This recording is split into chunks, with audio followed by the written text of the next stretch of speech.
រស់នៅជំងឺទឹកនោមផ្អែមទាំងអស់មិនថាប្រភេទ1ប្រភេទ2គឺតម្រូវឲ្យមានការធ្វើតេស្ត HbA1c ជាចាំបាច់តើអ្វីទៅជា HbA1c មិនហេតុអ្វីបានជាយើងត្រូវធ្វើតេស្ត HbA1c រយៈពេល3ខែម្ដងហើយតើកម្រិត HbA1c ប្រមាណដែលយើងចាត់ទុកថាល្អជាចុងក្រោយតើលទ្ធផល HbA1c យើងអាចទុកចិត្តបាន 100% ដែរឬទេ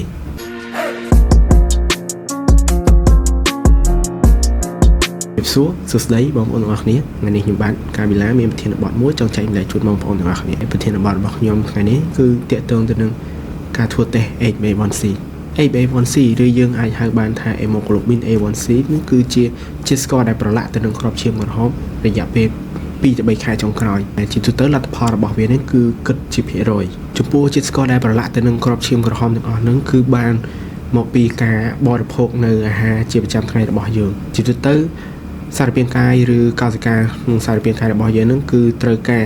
ស្ករដើម្បីធ្វើការប្រើប្រាស់ជាធម្មពលហើយដើម្បីធ្វើការប្រើប្រាស់ជាធម្មពលបានហ្នឹងគឺ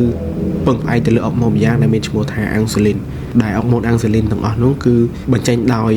រសរបស់លំពែតួនាទីរបស់អាំងស៊ូលីនហ្នឹងគឺមាននាទីក្នុងការទាញយកនៅជាតិស្ករដែលប្រឡាក់ទៅជាប់ក្នុងគ្រាប់ឈាមក្រហមហ្នឹងដើម្បីបញ្ចូលទៅក្នុងកោសិកាឬសារពាង្គកាយដើម្បីធ្វើការប្រើប្រាស់អ្នកកើតជំងឺទឹកនោមផ្អែម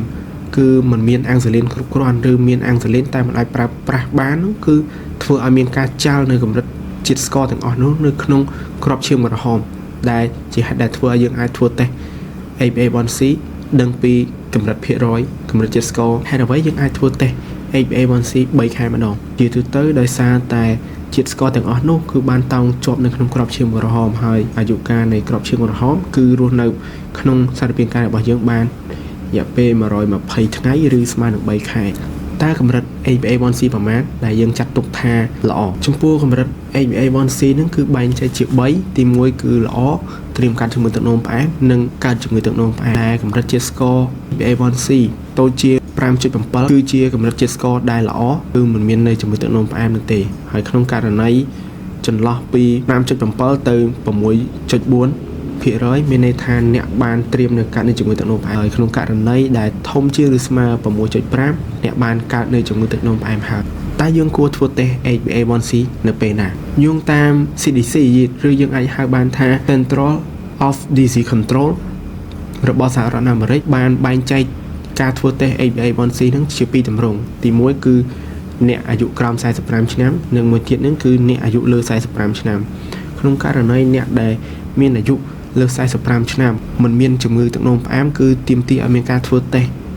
HbA1c ហ្នឹងរយៈពេល1ឆ្នាំម្ដងហើយអ្នកជំងឺត្រៀមកើតនៅជំងឺទឹកនោមផ្អែមឬប្រវត្តិគ្រួសារធ្លាប់មានជំងឺទឹកនោមផ្អែមទាមទារឲ្យមានការធ្វើតេស្ត2ដងក្នុង1ឆ្នាំចំពោះបុគ្គលដែលអាយុក្រោម45ឆ្នាំមានហានិភ័យខ្ពស់ក្នុងការកើតនៅជំងឺទឹកនោមផ្អែមហ្នឹងគឺ